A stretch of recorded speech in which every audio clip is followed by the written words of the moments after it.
very warm and hearty good day to all of you. My name is Ramanpreet Kaur Bhatia. I'm a chartered accountant from the Institute of Chartered Accountants of India, a certified practicing accountant from CPA Australia, and a distinguished Toastmaster from Toastmasters International. In this video, I'll be talking about the concept of innovation, areas of business where innovation can take place, the kind of innovators, and the concept of intellectual property in relation to innovation. I hope you will find some value in this video. Let's start.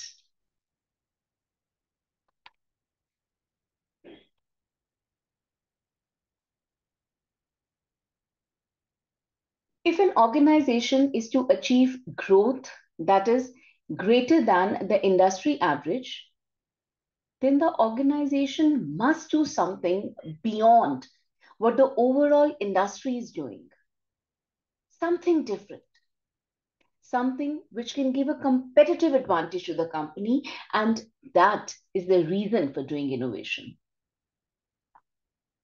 Innovation is a process of creating what a new product, service, process, or any other idea for an organization. Why do we want to do innovation? Because we want to give that increased value. We want to give that increased value proposition to my customers. Right? For example, I want to be more efficient, or I want to give a good quality product, or I want to have more market share. So for that, I will do innovation. And this innovation is an important component for my overall planning. Why do we use innovation to improve quality? Why? Because it's reputation, creating new market, extend product in offer service and reduce labor cost, improving environmental performances. So these are all the reasons for innovation, or you can say the benefits of innovation. Right? We need to improve ourselves. Innovation is a very pivotal concept for an organization structure, because nothing is confirmed, nothing is constant in today's environment, where it is difficult to sustain a competitive advantage over a long period of time. So what should I do as a leader, as a CPA, as a chartered accountant? What should I do? I should make a culture in the organization so that innovation becomes a part of that culture. The innovation becomes embedded in the culture of an organization. Maybe it is not necessary that we continuously keep on doing innovation that are successful. Maybe sometimes the innovation might lead to a loss. But as a leader, it's our duty to always endeavor to create a culture and the overall environment so that people are generally inclined towards innovation, where they know that to succeed in long term in the competitive market, they have to create something unique. They have to rise above the normal and the mundane activities, right? They have to do the innovations. So innovation, as a leader, it's my duty to not only to do innovations, not only to tell people to do innovation, but the most important thing is, as a leader, I have to create a culture for innovation. I have to make the environment so that people are motivated to do innovation.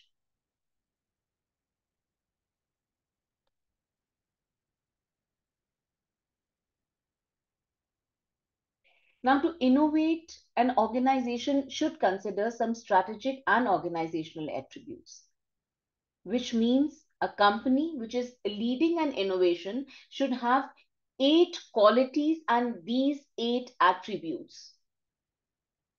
Out of these 8 attributes, 4 are strategic and creative attributes, and the rest 4, they are common organizational attributes, meaning those attributes which have a creative side to them, they are strategic and creative, planning mindset, And the four attributes are those where the organization is actually working towards innovation, where the organization is actually using those strategic and creative qualities and actually proceeding towards the innovation. So the first one is aspire. The organization should aspire to innovate. The organization should feel that innovation is a crucial way to create growth and set up standards. The organization should choose to invest in innovative initiatives in a way that my time is balanced, that my resources and my risks are balanced. So I should choose that. I should choose those resources. An organization should have strategic business, market, and technology knowledge that can create value. An organization should create new, sustainable, and profitable business models. Now, these are planning attributes. These four are strategic and creative qualities. The other side are the common organizational attributes. The first one is accelerate. Now I'm actually putting my planning, my interaction into the organizational development so that my organization can move quickly ahead of the competitors. I have to be in forefront, right? So I'll just accelerate. The organization um, should launch innovation in appropriate market segments which act as acting on a big scale. The organization should use external networks to advantage, and the organization should use its human resources. It should mobilize its human resources through awards, through motivation, through organizational structure. The structure should be such that it creates a culture of innovation in the organization. Right? So these are the eight important qualities, the strategic and creative qualities and organizational attributes.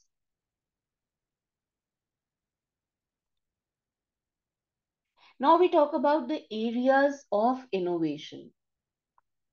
According to Keel, innovation in business can take place in 10 areas. It could be either individual or in combination of these areas. Why? An organization should identify those areas where the opportunities for innovation are possible. Right? I should be choosing those areas where innovation is possible. So, what are those areas? In a broader way, there are basically three innovation groups. If we talk about innovation groups, there are three broad categories: configuration, offering, and experience. When we talk of configuration, configuration means how things are planned. It means how I work, how the innovations are focused on the operation, the way the organization operates, the business system, the business model. How am I working? What is my configuration? And this includes profit model. This includes my network. This includes how I operate within my network. What is my structure? The structure of an organization, because this controls how the system is being operated and how the processes of business are carried on. So that is configuration, how I work. The second innovation group is offering.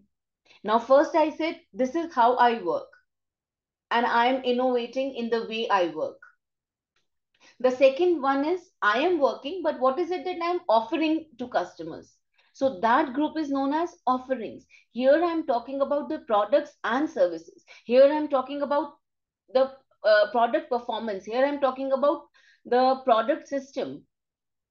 Earlier, I was talking about the way I will be doing innovation in the process, how I'm conducting my business. Now I'm doing innovation in my offerings, in the products and services. So the innovations are focused on organizations' total overall portfolio of products and services. More definitely, it concludes product performance and product system. Now, these are two areas in which organization can innovate. I innovated uh, within the configuration process. How am I working? Then I innovated for my offerings. What are the products and services that I am offering?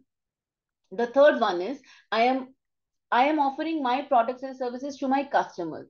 So, how my customers experience my products, that is the third area of the areas of innovation. How I interact with my customers. What is the experience that I want to give to my customers? How can I improve? How can I make the experience of customers more efficient, more fun, more easy? Why? So that they stick to my organization and they do not go to my competitors, right? So here the innovations are focused on how organization interacts with its customers.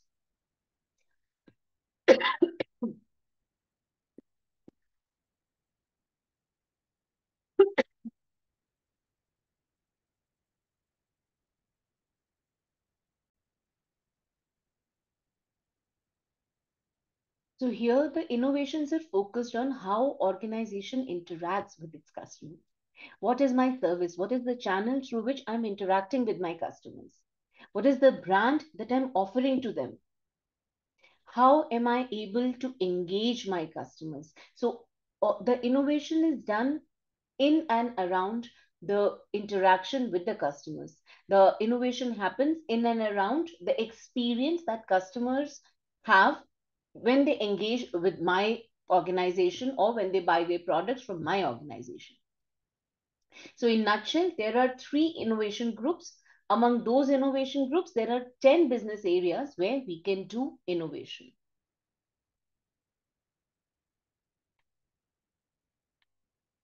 Now we'll understand the concept that we have just done about the areas of innovation with this example. The example of Zara, it is given in a module. The example number is 4.1. Zara's focus on people before product. Zara is a well-known clothing brand, right? It emphasizes the customer's experience with their range of initiatives that distinguishes it from its customers. This example shows that Zara focuses more on customers' experience and therefore has made the four E's of marketing strategy, which is focusing on the first E is experience, exchange, evangelism, and being in every place the customer needs. It says that customers matter more than the product in the mind of the shopper. Good experience, the insurance, whether physical or online. This particular brand Zara, it has a deep understanding of the entire value proposition that it exchanges with the customers. So therefore, it delivers branded value of trend. It gives the product to the customers at appealing prices, right? It is not the cheapest in the fast fashion arena, but the speciality of Zara is that it delivers consistent brand value of trend, which is right product at appealing prices. So it exchanges with customers for value. Evangelism. Zara creates brand evangelism by making the brand experience meaningful and exchange valuable. Zara just taps the potential of its customers. To evangelize the brand rather than push marketing, Zara pulls in customers. It cultivates them as brand influencers. When the customers are given so much of importance, when everything runs around them, so customers naturally they develop a loyalty for this brand, and then these loyal customers they become brand ambassadors who share this excitement, who share this excitement on the social media network, right? So that's how they just configure the system. They have just positioned this their stores and the critical location based on customers, their loyalties and their preferences. They're actively managing the portfolio of their stores. They are configuring their system to optimize sale. How? They have physical stores also and they have online stores also. So they have developed really good innovations in this arena, in the area of products and services. They are selling the hottest trends at affordable prices. They are offering highly curated product environment with limited stock. So that is actually one of their marketing strategies. Their stocks are limited, so people just rush to buy that. They never repeat their clothes, so they stock new styles that rotate rapidly. Now, all these things we know that Zara has one, two, three, four, five, six, seven, eight, or they have made their marketing strategy around those four E's. Right. Now, um, how should we place it as against the 10 areas of innovation that we did just now? Right. After we have understood the strategy, we can apply, now we will be applying this market strategy that they have used and divide that in these 10 areas of innovation. It becomes easy for us to understand.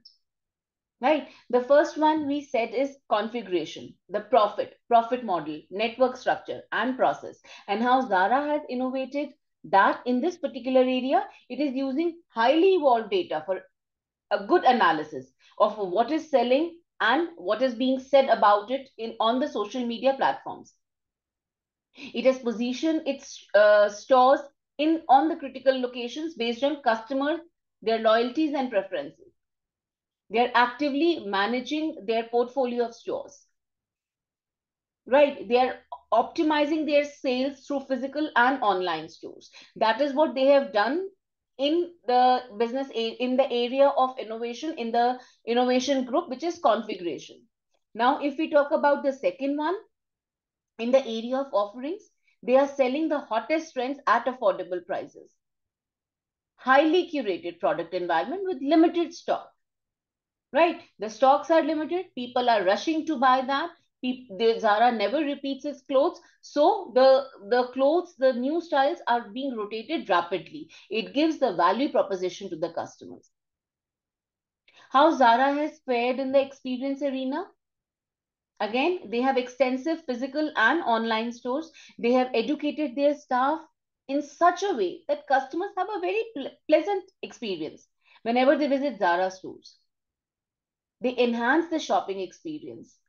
They enhance their sales because of augmented reality, right? Shoppers can see the product in the additional ways and link it to the inventory, which is right now the clothes are not even present in the store.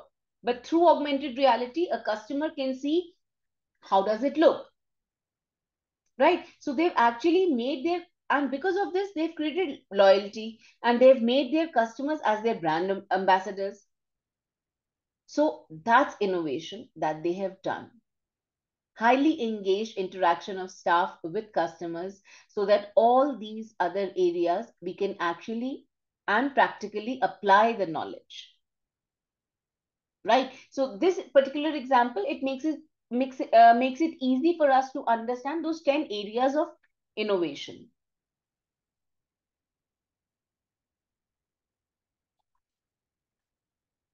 Then we have the innovations. There are some other concepts also in innovation, which is digital innovation. It reduces the vast range of artifacts, that is information, images, and sounds to binary codes, right? The innovation is happening in digital mode also. It is creating new products, websites, mobile communication, video games, etc. All that is an example of innovation. Then there is an emergence of e-platforms where two users are interacting with each other, that is buyers and sellers. All are e-commerce platforms such as Amazon or eBay, all that is an example of digital innovation. Earlier that was not possible, now that is possible. Product strategy, how to innovate a new product. Platform strategy, innovation of production and delivery process, which we call as e-platform strategy.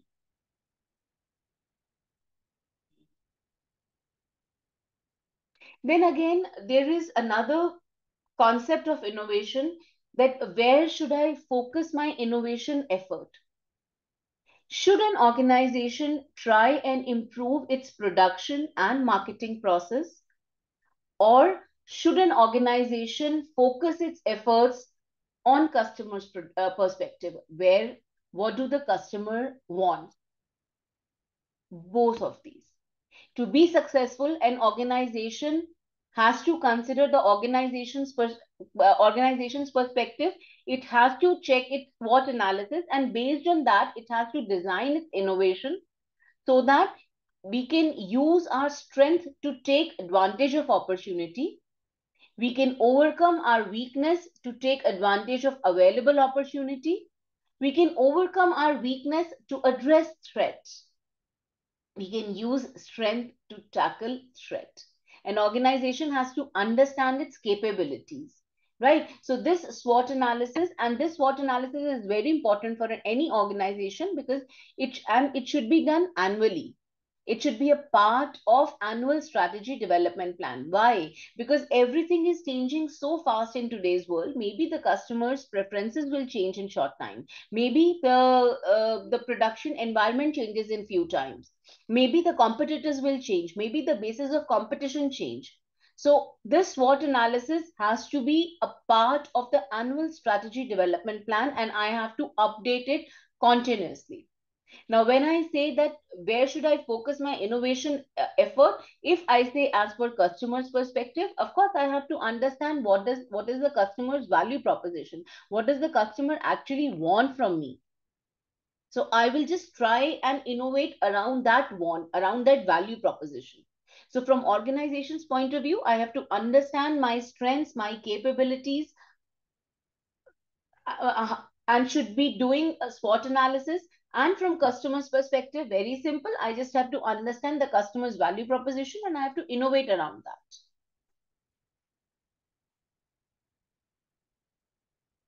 As a leader, what is my responsibility in innovation? The innovation, we have just learned that innovation should be a part and parcel of the culture of my organization, right? So as a leader, how will I cultivate that culture? That doesn't happen just like that. It is the duty of leaders to promote, create, and sustain. Promote, create, and sustain a culture where innovation is allowed to happen continuously, and an environment where people are willing to contribute, where they are willing to do hard work. An organization has to be aligned. It has to be structured around the importance of innovation. Innovation cannot be just an add-on function, but it is, and at the same time, it is not only the responsibility of, say, production department or marketing department. No. If all these individual departments work in isolation, innovation will never be fruitful. All the functions of an organization, they have to decide collectively. They have to work in a collective manner. They have to work in such a culture which is embedded in the organization, right? So the leadership for organization innovation has three critical concepts. It needs to be collaborative because it is an interplay of ideas. And that can happen with, when diverse experiences, when diverse people, uh, when different points of view come together. Leaders have to foster discovery driven planning. They have to experiment. They have to learn from trial and error. And of course, there would be failures. There would be recalibrations, and there would be iteration. The process will be repeated unless and until a suitable solution is found. So the discovery driven learning, that only a leader can promote. The third component of leadership for innovation is that leaders should support and encourage integrated decision making. They should be able to resolve problems. They should be able to control disagreements. They should be able to solve conflicts. Now, given the risk associated with new activities, sometimes the larger organizations, it becomes very difficult to, because with innovation, risk comes. With innovation, the potential of for failure comes. Is an organization ready to take on all that risk, all that failures which is coming on its way? So sometimes what do the big organizations do? They make a small, separate, wholly owned subsidiary, and all the innovation is done in that subsidiary. That subsidiary, you know how we keep babies in incubator till the time they are finally able um, to work on their own, right? So, in the similar way, that wholly owned subsidiary acts as an incubator. All the risk, all the innovation is parked there, of course, controlled by the parent company. So, the parent company's role is generally to protect that innovation by intellectual property. So, as a leader, what is the most important thing? I have to make a culture for innovation in my organization. Forget everything, I just have to make a culture. Then there are three other critical components, which is to create a collaborative environment, discovery driven learning. I have to experiment, I have to do trial and error, and then I have to learn till a best solution is found. And then I have to support and encourage integrative decision making. I have to involve everybody around me in decision. Then only innovations can happen. Right? That is leadership for innovation.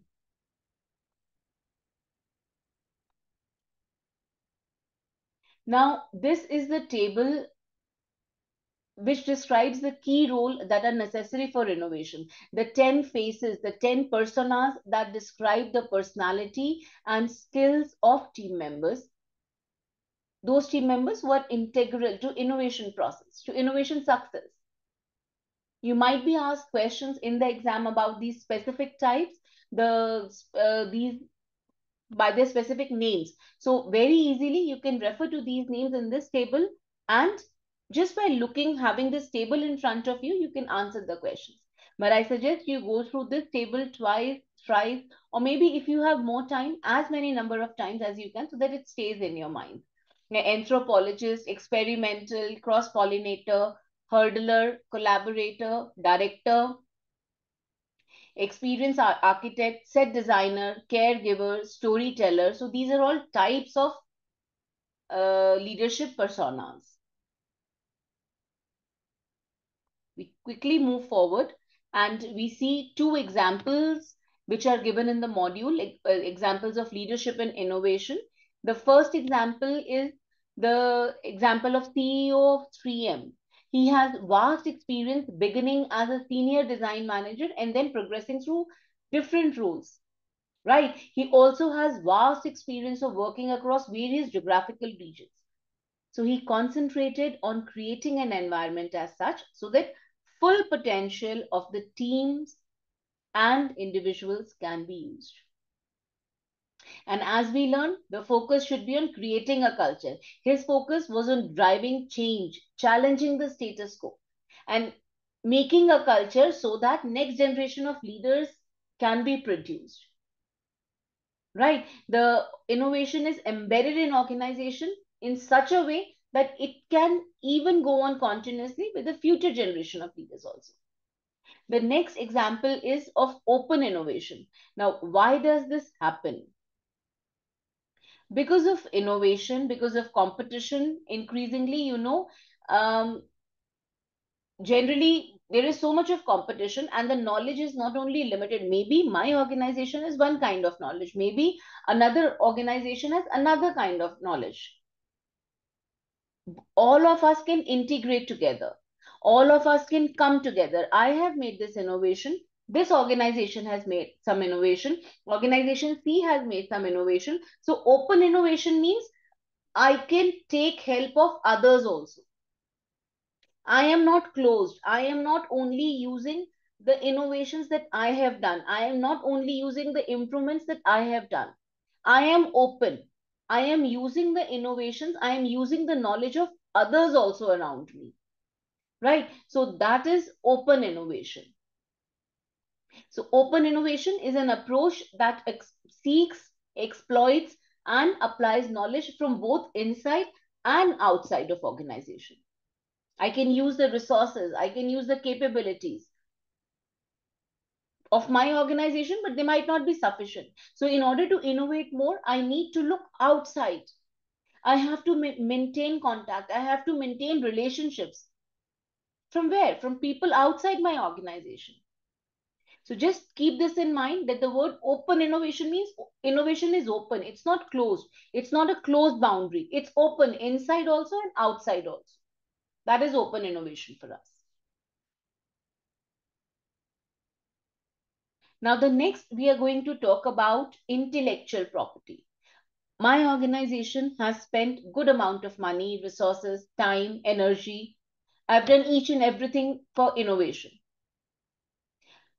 But what if some other organization in the industry comes forward and says that the innovation that we have done is not actually ours? They say that it's theirs, or they use the formula, our formulas, our techniques in their production, in their market. So in that case, my whole money, my resources, my time, my energy that I invested is gone.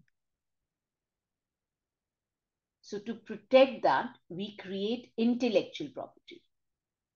What is intellectual property? It refers to those unique value adding creations of human intellect that results from creativity and inventiveness, right? I lock my innovations on my name. That is intellectual property. The different types of IP include trade secrets, utility models, patents, trademarks, industrial designs, right? The example given in the module is that of a pharmaceutical organization. A chemical organization obtains a patent for the medicines. Means the they have invented a formula, and now they have taken the patent, exclusive right granted for an innovation or product or process, right? So it's a new technical solution to the problem that others cannot steal my formula, right? So patent means the locking of the formula to me for a specified period of time, right? What is trademark? How is it different from trademark? The consumers should be able to identify and purchase a product or service based on its specific characteristic and quality. How do I assess that this particular product has a specific characteristic and quality? Because of the trademark, because of those special symbols. If you remember, we have seen McDonald's M, or we have seen Nike's tick mark. So wherever we see that M, we know McDonald's is nearby. That's a trademark for McDonald's. If we see the Puma t-shirt, we know that this is, if just by looking at the logo, we know that this is brand Puma, and we can analyze its importance for us. We can analyze that does this product satisfy my needs? Maybe it is satisfying my need, maybe somebody else is not happy with that. But for me, that is okay. And I can recognize it by the trademark. Copyright, it's mainly for literary work and artistic creations. So we refer to that as work right. Examples are music, performers, movies, brand duplications. Generally, how are these intellectual property rights protected? Generally, in most of the countries, the government have those national legal systems, right? So the government provides the owner the right to exclude all others from commercially benefiting from it for a definite period of time. Of course, there is a specific period of time for which we can take the patent, or we can take the trademark or copyright. It is protected by the government of the countries. So what actually they do, they give a right to us that only we can commercially exploit, or we can commercially benefit from a product for a specified period of time, and nobody else can get the benefit.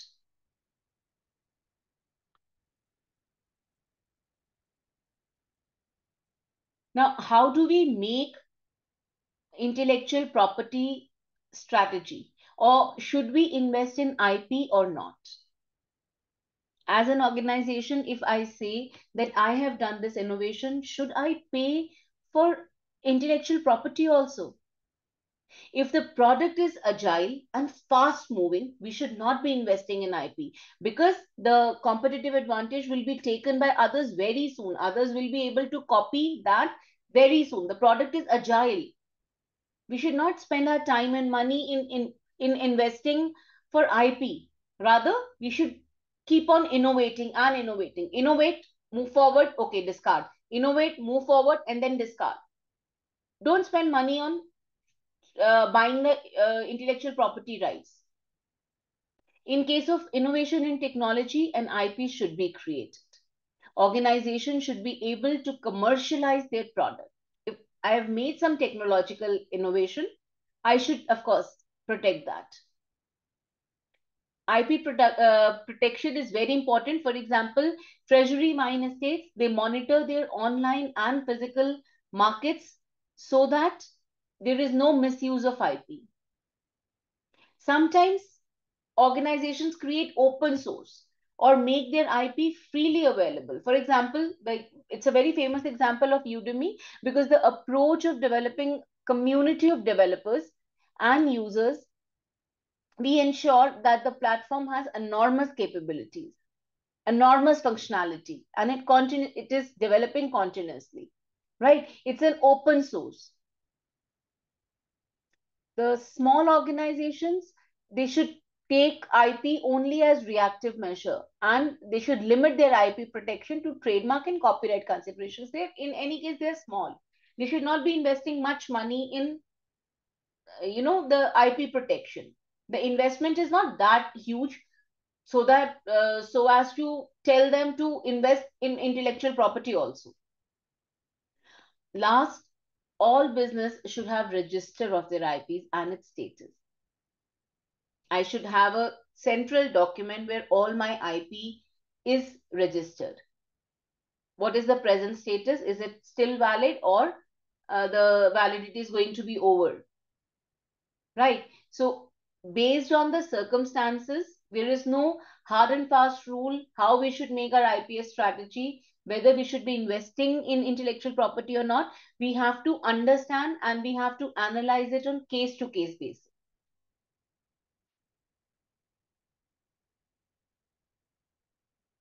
The next is what is IP rights infringement? Right. An organization should have full ownership of IP rights. Right. Multiple layers of patents on a product. What does this mean? As an organization, if I am doing some innovation, I should have full ownership right on that IP. Right? I should not be sharing it with somebody else, because in the end, somebody else can come and take my share of profits. So the ownership of IP rights should always be absolute. The SMEs might spend a lot of time and money and energy in product development and marketing, but later on they realized that they were using somebody else's patent. So it could prove into costly litigation. Suppose somebody had some IP right with them. This SME never knew about it. They continued making and innovating and developing their product, while the main organization who had those IP rights, it was sitting silently. It did not say anything. It said, okay, let this SME spend time and money on innovations. Later on, when they are fully developed, then I will come and say, no, this right belonged to me. Right? For that SME, it's a huge loss then. It could prove into costly litigation. So I have to be very careful that I have absolute right of my IP. How to protect IP rights? If an organization, and what happens if I do not protect? A number of counterfeit products may emerge. Right? Money investments do not give sufficient results. An organization cannot invest in new products. I cannot fully exploit the financial rewards. I have to stop the counterfeit products coming into market in any case. Otherwise, my share will be distributed. So I need to protect IP rights. Technological innovation, of course, if I've done any innovation, I should protect this. We have studied earlier also. I should be protecting my intellectual property rights. Only an innovation is not important. Correct implementation is also very necessary. I have innovated, but I know how to implement it also. And one of the key performance measure of innovation, how many number of patents I have on my name. If somebody says, my organizations, are you innovative? Yes, I am innovative. How come you can say that? See, these are the number of patents I have on my name. So that's a performance measure for innovation.